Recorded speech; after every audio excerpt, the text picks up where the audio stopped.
If I had to describe the all-new 2025 Subaru Forester in just 3 words, it would be safe, innocuous, and semi-luxurious. Well, I guess that's technically 4, but there's a hyphen in there.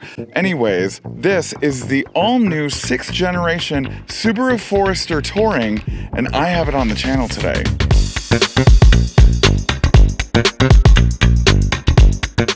Welcome back to Sparkplug TV. My name is Chris and I do car reviews for literally everybody, not just car enthusiasts.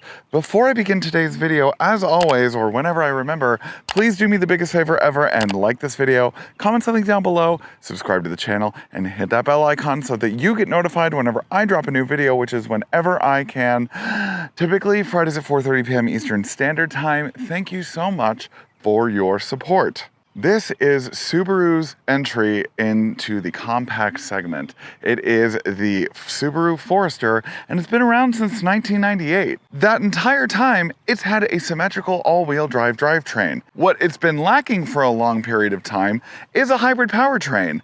But now, new for 2025, expected to come out by year's end, is going to be a hybrid powertrain. You're also going to get the Wilderness at some point as well. The all-new Subaru Forester comes in 5 different trim levels, starting around $31,000 for the base and $41,000 for this, the Touring. Let's get into it some more.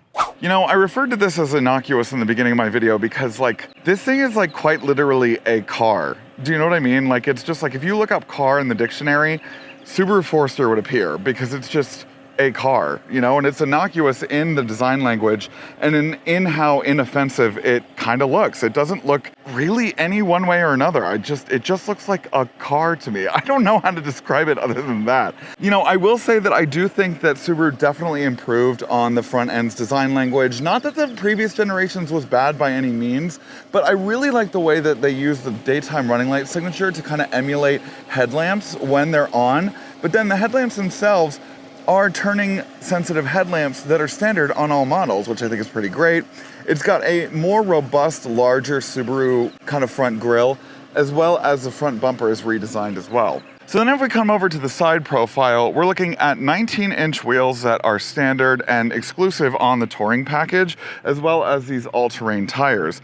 Now, I think that the biggest difference to me has got to be in the way that the stance of it, and especially just how big the cabin is. From my perspective, I feel like these windows should be on a full-size or a mid-size SUV. When I get into the interior, I'll just show you how cavernous it is inside. I think the biggest and best change for the design language has got to be in the back end. Now, I think that the last generation's back end was a little, it was okay, right? But I think that this generation's is actually pretty solid and is incredibly cleaned up, and it's got some really nice lines, and it's completely, again, inoffensive. Now, of course, it does come with a automatic opening liftgate into about 26 cubic feet of storage with the seats up and about 67 cubic feet of storage with the second row down. And if I'm not right about that, I will put the correct one down below.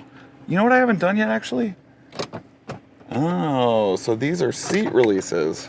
Interesting. Every single Subaru Forester comes with a naturally aspirated 2.5 liter flat 4 engine that outputs 180 horsepower and 178 pound-feet of torque. It's tethered to a CVT and has a symmetrical all-wheel drive drivetrain with torque vectoring. Pretty nice.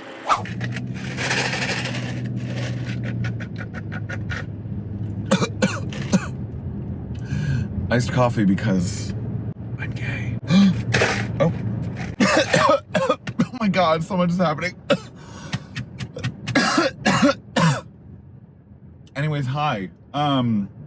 Welcome to the interior of the all-new Subaru Forester. It's actually nicer than the outgoing generations and has a little bit more form to it than the previous generations, especially in the dashboard. They added this kind of geometric pattern to the passenger side dashboard, and I think it's honestly kind of a design centerpiece for this interior. Speaking of the interior in general, look at how cavernous it is in here, and look at how much headroom I have. What's equally as huge is this moonroof that is available in every trim except for the base model. It's just massive, and honestly, it's comical to have to move your arm all the way to the back to get it open. It's incredibly comical, but I actually do enjoy how large it is. The jokes write themselves. I say that every time. So I said at the beginning of my video too, that this is semi-luxurious and safe.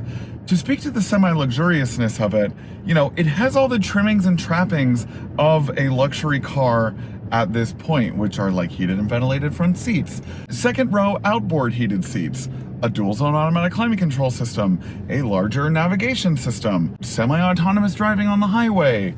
I don't know, the side view mirrors move downward when you're backing up. I mean, it's all things that like you would come to expect in something luxurious. Oh, and a rear view camera, which I don't really like those anyway, but everything that you kind of come to expect from a luxury car at this point, but for like standard value. I mean, this thing's only $41,000. That's the average price of a brand new car in America right now anyway. Some touring specific only features are going to be the 360-degree camera, the seat memory on the side. The rear heated seats are also touring only. The Harman Kardon sound system is optional on majority of the trims, but standard on this one. I love the fact that it's got a semi-analog gauge cluster. Love that. Also love the fact that all of these are real buttons. Love that like there are paddle shifters in here, and they're like pretty responsive. And I think in terms of like space for occupants, I had a 6'4" person behind me last night. I'm not even kidding. We went to the gay bar. He's just as tall as I was, and I like only had to move it up just a little bit, you know? But thankfully, because of the driver awareness system, when I got back in it after I dropped him off, it automatically scanned my face, future, and put my seat in the correct position that I wanted it to in the beginning, and my side view mirrors and stuff. It's innocuous in the way that the interior is designed, you know, but it's like, it's supple and it's nice enough that I would consider it semi-luxurious. And I actually really like it. I've had a really nice time. These seats are super comfortable. The cooled seat is a little lackluster. It just kind of feels like I'm peeing myself.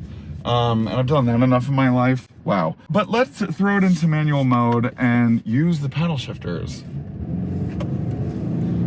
4 to the floor. Red line. Third gear. Yeah. It's certainly an engine. It is certainly an engine. It's great for what it's meant to do, which is like get up to highway speeds, keep you there. Plus, not to mention in terms of the safety aspect, this did get a IIHS Top Safety Pick Plus, I think. And it even scored average on the newest moderate overlap test, which a lot of new cars have failed recently. So I think for like, in terms of safety, coupled with the eyesight as well as the crash test ratings, this thing is kind of a winner in that sense.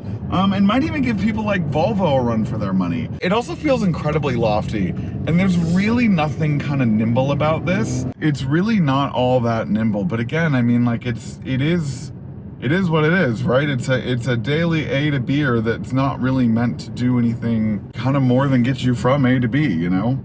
All right, what are my final thoughts? I think that like between all of the commuter vehicles that they make, I think this is probably the one that I would get. And honestly, I think I would probably get the top of the line Touring, or maybe the Sport. I like the wheel options in the Sport. This one's really well outfitted. The Harman Kardon sound system is to die for. It's actually really good. You know, I think that the infotainment system is fine. Like it works. You know, I'm never gonna use a navigation system on this because I've got Apple CarPlay and Android Auto. How am I supposed to complain about this thing? It's just like, it's just good. It's really good.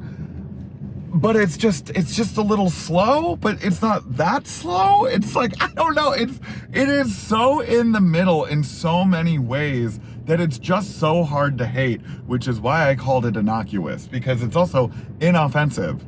And I think I've said that a word too many times as well. But you know what I'm saying. And especially for the price point, this is around the same price as everything else that there is out there. The Toyota RAV4, the Honda CR-V. It's a little underpriced from the Mazda CX-5.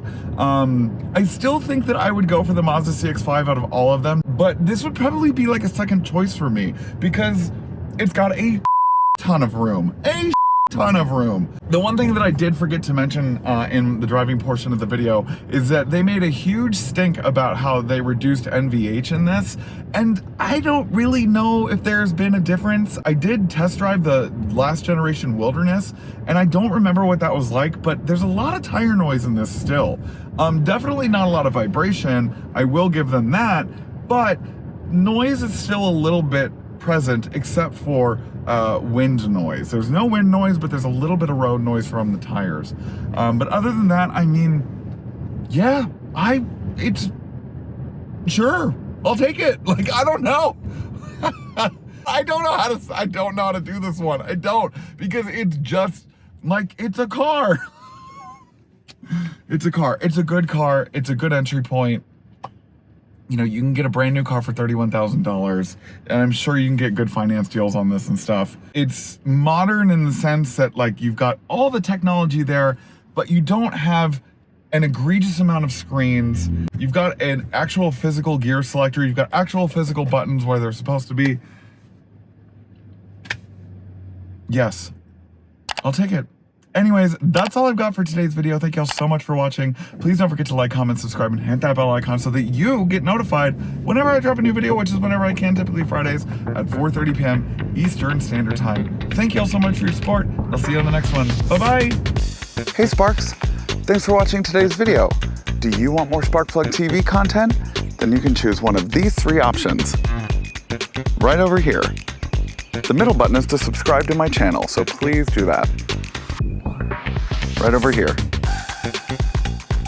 These 3. I can't see them in real life, but they're right here.